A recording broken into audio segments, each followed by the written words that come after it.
ist dieses Time to Listen, wie ist das entstanden? War das deine Idee? Ja, ich hatte im März, wollten wir vom Goethe-Institut auch eigentlich ein ganz anderes Projekt machen und dann war klar, das Thema wird jetzt für die nächste Zeit sein Corona. Und weil das klar war, habe ich gesagt, egal was wir jetzt machen, es darf nichts damit zu tun haben. Weil das schon im Februar, März überall auf allen Kanälen gab es immer nur noch Nachrichten, da auf der Welt passiert jetzt das, die Zahlen da steigen und so weiter und so weiter. Und ich habe gesagt, lass uns doch was machen, was erstmal nichts damit zu tun hat. In dem Sinne, dass jetzt ganz viele Menschen, und das fing ja sofort an mit diesen Zoom-Konferenzen, dass jetzt ganz viele Menschen den ganzen Tag am Computer sitzen, beballert werden mit diesen Nachrichten.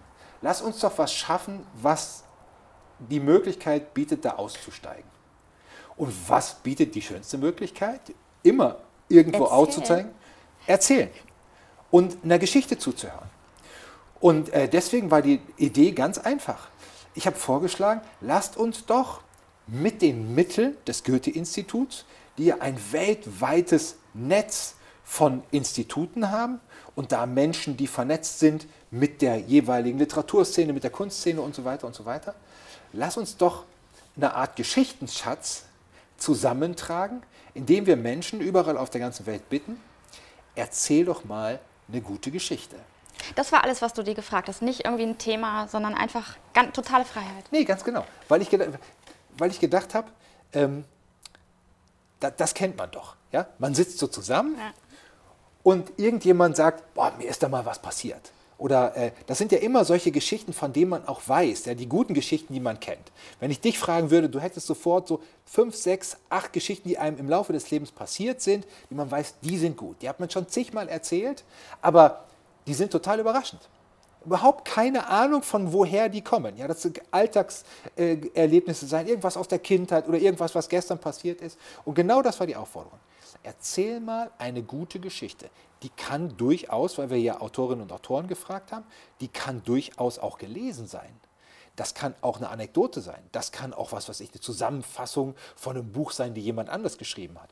Oder aber wirklich was die Menschen selbst erlebt haben. Und das dann auf die einfachste Art und Weise einfach hinsetzen, Handy nehmen, sich selbst filmen und ans Goethe-Institut schicken.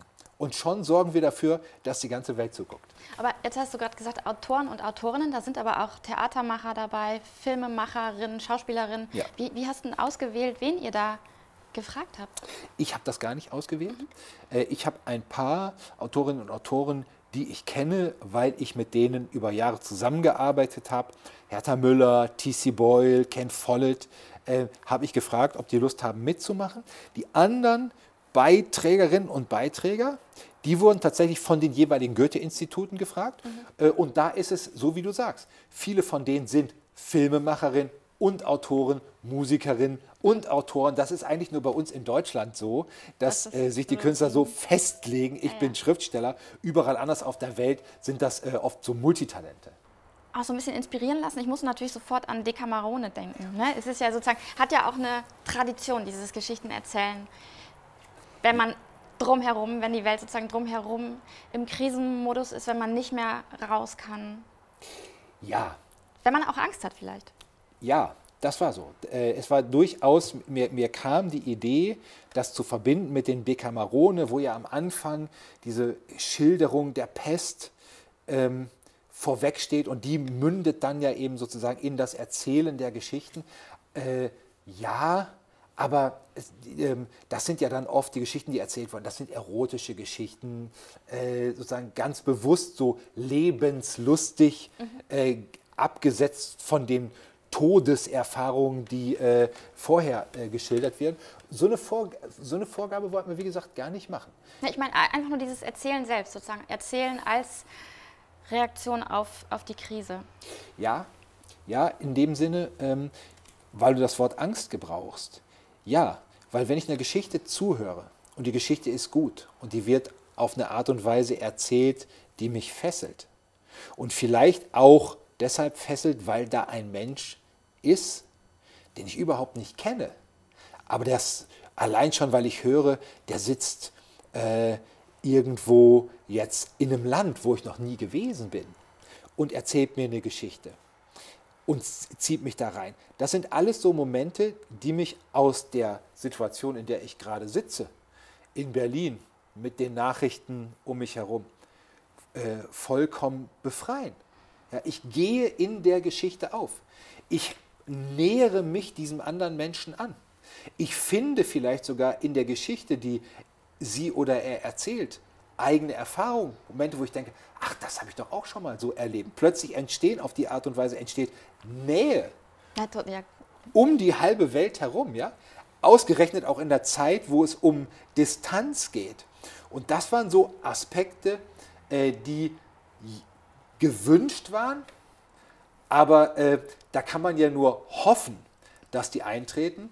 Und ich meine, wie ist es dir denn gegangen? Du hast ja dir die Filme angeguckt. Sind das gute Geschichten? Haben die dich erzählerisch um den Finger gewickelt?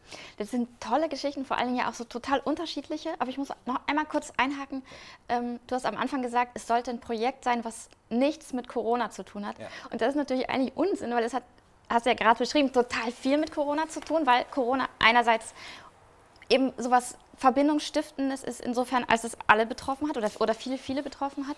Und witzigerweise kommen ja auch in vielen Geschichten, kommt ja, ohne dass es unbedingt ausgesprochen wird, kommt ja Corona trotzdem vor. Oder man legt sozusagen diesen Corona-Filter darüber und guckt plötzlich auf die Gegenwart nochmal ganz anders. Ich fand das total faszinierend, dass man sozusagen, man kann es mit und ohne lesen und das ist natürlich auch das Tolle daran.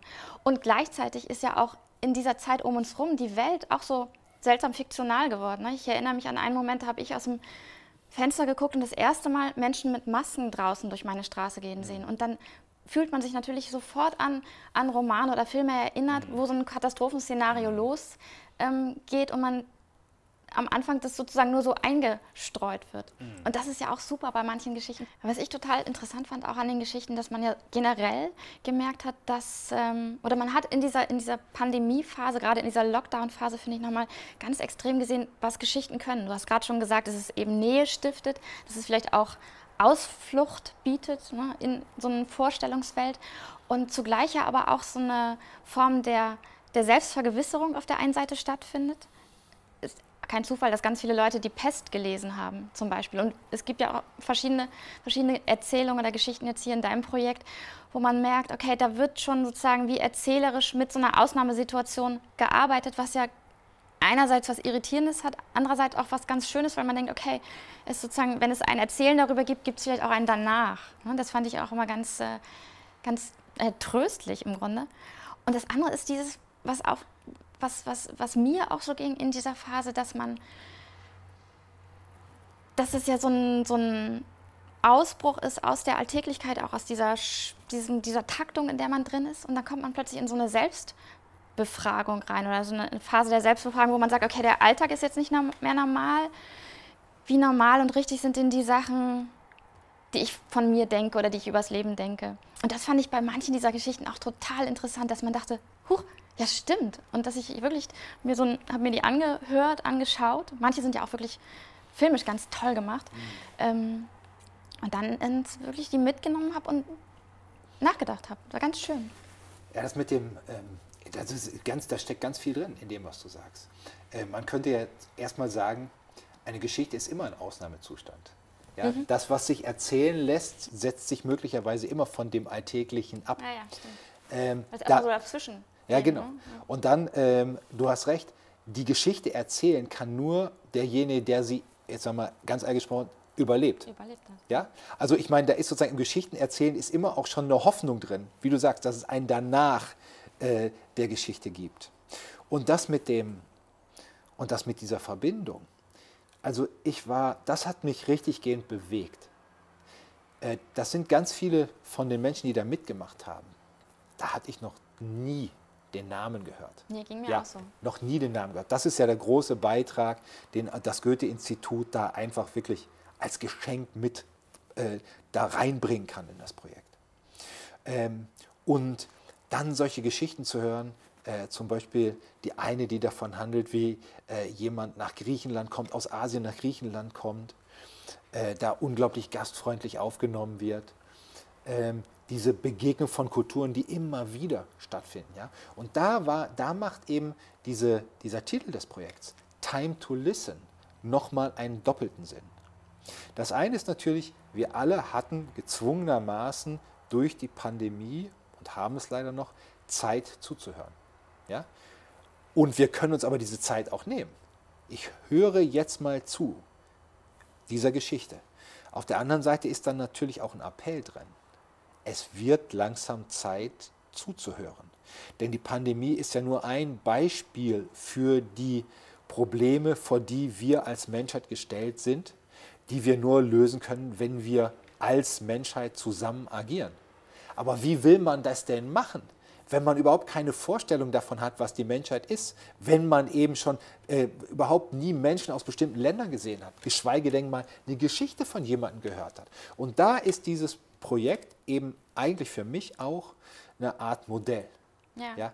Ganz viele Menschen aus ganz vielen Ländern tragen dazu was bei. Und es wird dann zu einem wirklich schillernden, aber ineinander passenden Ganzen. Ja, man kann eigentlich nur hoffen, dass das auch so einen Lerneffekt hat, ne? Dass man sich jetzt einmal die Zeit nicht nur genommen hat, sondern dass sie plötzlich auch einfach da war und dass man aber diesen Mehrwert, der daraus erwächst, ne? Diese Impulse, die man gekriegt hat und auch diese Energie, finde ich, die man ja auch bei diesen einzelnen Geschichten sieht, dass man die so ein bisschen behält, auch wenn es irgendwann wieder nicht mehr nötig ist, dass man nur per Videokonferenz sich zusammenschaltet. Ja, aber das ist so, genau das ist es, diese Energie und eben auch dieses Projekt als Beispiel. Es geht mit einer ganz einfachen Idee. Ja, kannst du Menschen auf der ganzen Welt zusammenbringen. Aber sag doch mal, welcher Film ist dir denn zum Beispiel besonders im Gedächtnis geblieben? Besonders einer deshalb, weil er so eine ganz besondere Ästhetik hat. Die meisten sind ja, das war ja auch die Aufgabe sozusagen, relativ einfach. Da sitzt einfach jemand in seinem Wohnzimmer in meiner Küche und erzählt. Und es gibt einen von einer Schauspielerin auch sogar aus Ruanda, Natasha Musika Marenga, Genau. die, das ist wirklich einfach ein Kunstwerk. Da sitzt, ja, ich beschreibe es mal kurz, da sitzt eine Frau in einem ausladenden, wunderschönen roten Kleid vor einer großen Tafel, auf der Schriftzeichen, die verschiedensten Schriftzeichen zu sehen sind, und die hat ein Buch vor dem Gesicht. Und man denkt die ganze Zeit, sie liest uns jetzt eine Geschichte vor und irgendwann, es ist auch schon mal sehr schön anzusehen, irgendwann nimmt sie dieses Buch runter und es ist eigentlich total einfach und banal, aber in dem Moment hat es mich wirklich so durchschauert, weil sie liest gar nicht laut vor, sondern liest leise und wir hören eine Stimme aus dem Off, aber im Grunde sozusagen ihre innere Stimme. Das ist ein ganz toller Text und das ist auch einer, der einen so ganz viel oder mich ganz viel zum Denken gebracht hat, weil es sind ja in den vergangenen Jahren auch international ganz viele dystopische Romane erschienen, wo plötzlich Polizeigewalt herrscht oder Überwachung, wo die Normalität außer Kraft gesetzt war, wo so ganz normale Sachen nicht mehr möglich waren. Und über sowas erzählt sie vermeintlich erstmal. Also da besucht eine Frau ihren Mann, ihren Liebhaber vielleicht, total sinnlich auch. Also sie riecht erstmal an ihm und merkt so, der hat ist gerade auf Reisen gewesen, hat irgendein besonderes Parfum mitgebracht. Aber alles hat so den Hauch des Verbotenen.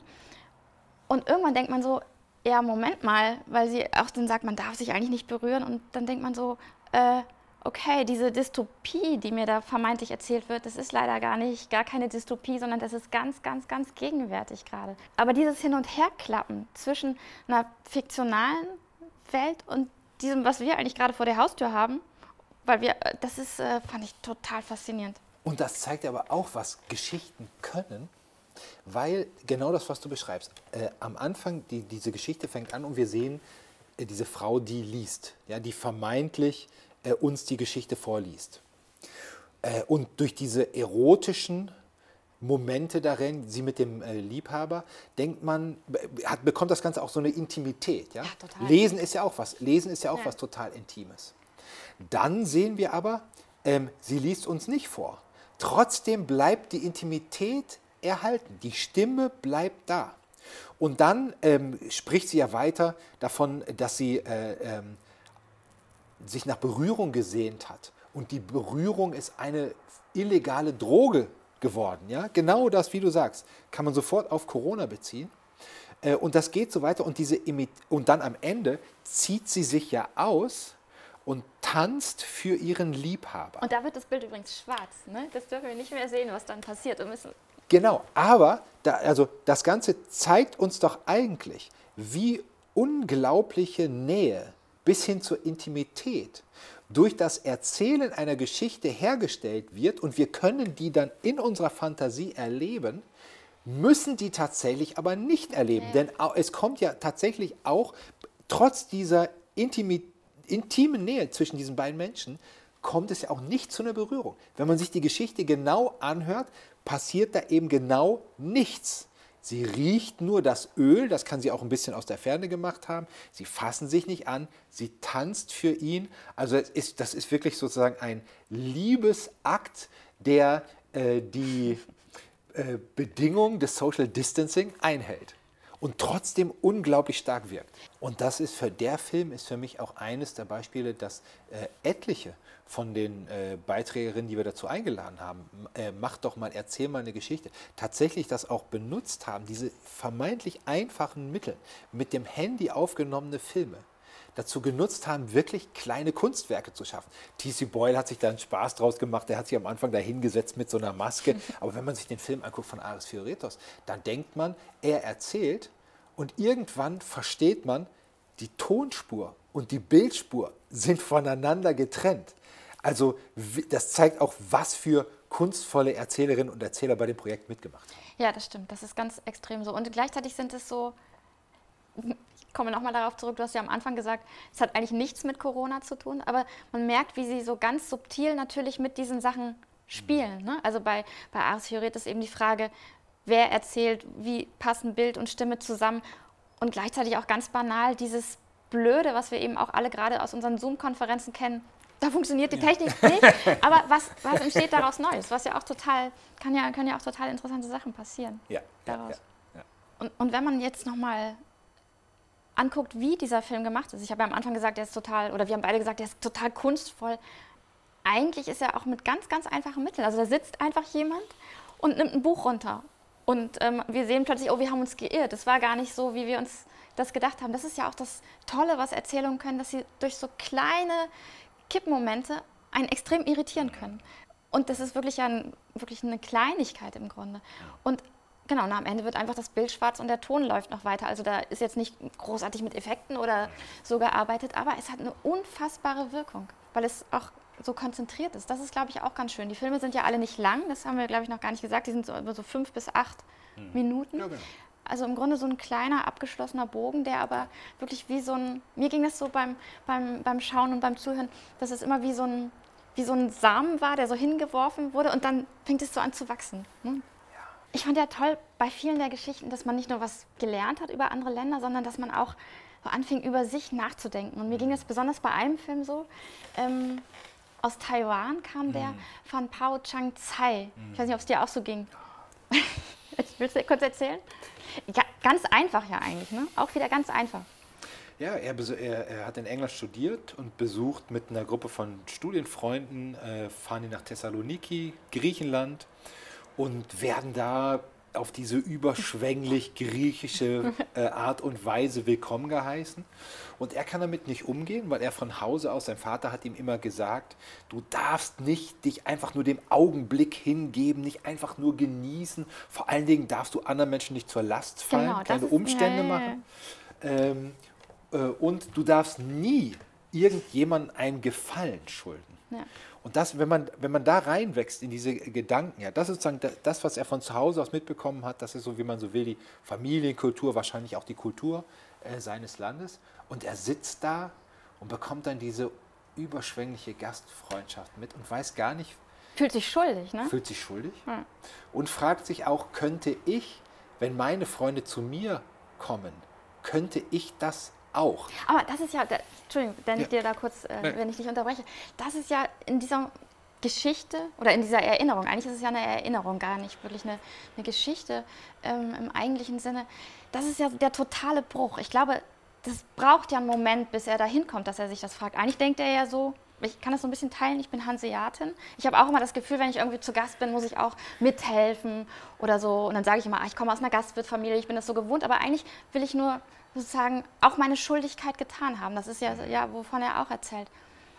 Und dann ist ja da noch diese tolle texanische Freundin, und er sagt so, komm, lass uns mal mit anfassen. Und die sagt so, ey, nee, Alter, wenn ihr zu mir kommt, also sie spricht auch so ein bisschen so, dann schlachte ich jedes verdammte Huhn auf meiner Farm und dann natürlich kriegt ihr das alles, was soll denn das?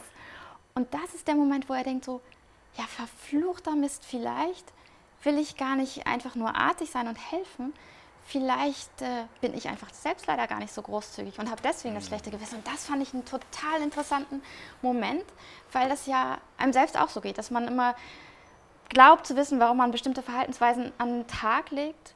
Die sind anerzogen oder die sind so und so. Und das ist ja so eine Abgründigkeit, ne, die da rauskommt bei ihm vielleicht. Also oder auf jeden Fall kriegt er so einen Zweifel. Und das fand ich total spannend. Da habe ich ganz lange drüber nachgedacht. Also sozusagen auf mich bezogen natürlich dann. Ja, das finde ich wiederum auch total interessant, weil für mich hat diese Geschichte an einer ganz anderen Stelle, auf die wir gleich zu sprechen können, die hat mich an einer ganz anderen Stelle total bewegt. Ach, ehrlich? Ja. Ja, okay. Aber ich finde das, was du beschreibst, ist ja, so ist es ja. Da kommt jemand aus Taiwan, erzählt so eine Geschichte über ein Erlebnis in Griechenland. Und du sitzt in Deutschland und hörst die Geschichte und da ist was drin, was dich selbst wiedererkennen lässt und daraus kannst du einen Schluss ziehen. Das finde ich, das ist wirklich grandios bei Geschichten, ja? Ja, aber vielleicht noch nicht mal, ich unterbreche dich immer, Nee, egal, noch nicht mal richtig einen Schluss ziehen, sondern erstmal ins Denken kommen und auch, ich habe danach mit einer Freundin telefoniert und hatte sofort das Bedürfnis, sozusagen, auch blöd, über mich irgendeine Geschichte zu erzählen. Also es löst auch so eine Reaktion aus. Und das ist ja auch was total Interessantes, was Geschichten oder Literatur leisten kann. Die sind dann in sich abgeschlossen, aber die gehen irgendwie weiter. Das Schönste an der Geschichte ist für mich der Schluss, wenn er dann mit der Mutter seines griechischen Gastgebers steht. Und sie zeigt ihm, dass sie da im Garten, im Topf, hat sie Minze gepflanzt. Weil der Sohn ihr erzählt hat, hier, der Pao, der trinkt so gerne Mojitos und da muss ja ein Minzblatt rein. Und sie hat jetzt eine Minze gepflanzt und sagt zu ihm, das ist, wenn du uns in Zukunft besuchen kommst, für deine zukünftigen Mojitos ist das. Oder? Und ich fand das so hoffnungsvoll, das hat mich so bewegt. Weil er endet ja damit und sagt, er wünscht sich ja auch, dass wir uns wieder küssen und umarmen können und so weiter und so weiter. Und die Vorstellung, es wird eine Zukunft geben. Irgendwann wird das vorbei sein. Und die Minze für die Mojitos, die wir dann zusammen trinken werden, die ist schon gepflanzt. Ja, das ist toll. Und auch das ist also sozusagen diese allgemeine Zukunftshoffnung, auch die Hoffnung eben auch auf so ein bisschen gemeinsamen Rausch, aber auch im Kleinen dieses Arme öffnen und sagen, du bist willkommen, du warst einmal hier und komm wieder. Also ja, genau. auch total schön. Ja, genau, das zeigt dann nochmal. Ne? Fast so ein Lehrstück übrigens, diese Geschichte. Jetzt sag doch mal zum Schluss. Du hast dir die Filme angeguckt. Du hast ja von dem Projekt, hattest du vorher vielleicht am Rande mitbekommen. Wie findest du das? Ist das eine ernsthafte Frage? Aber wir haben doch jetzt darüber gesprochen. Hast du nicht gemerkt, dass ich das total großartig und inspirierend finde? Und indem ich darüber jetzt wir die ganze Zeit schon gesprochen haben, sieht man ja, was das alles für Punkte trifft oder triggert oder inspiriert. Ja, total ganz schön. Das Einzige, was daran schade ist, dass man denkt, muss es erst eine Pandemie geben, bevor so ein Projekt entsteht. Und man kann natürlich einfach nur hoffen, dass man diese Energie mit rüber trägt oder diese Lust auch am Erzählen und am Zuhören. Wenn du es super findest, dann habe ich auch eine schöne Nachricht für dich. Wir machen nämlich weiter. Wir haben das war sozusagen so die erste Schatztruhe, die wir zusammengetragen haben. Wir machen weiter mit guten Geschichten, mit Gesten, mit diesen interkulturellen Begegnungen, wie die uns da Pao erzählt hat. Schon im Herbst sammeln wir. In Frankfurt auf der Buchmesse fangen wir an, Leute anzusprechen. Und dann geht es wieder mit dem Goethe-Netzwerk um die ganze Welt. Und ich denke, so ab Dezember, vielleicht so um Weihnachten rum, beste Zeit, haben wir dann die neuen Videos und die neuen Geschichten. Das heißt, also sozusagen, ihr macht diesen Pool der Leute einfach noch größer, noch mehr Geschichten. Das ist ja auch interessant. Geschichten sind ja endlos. Endlos. Schön. Ja. Freue ich mich drauf, höre ich zu. Super.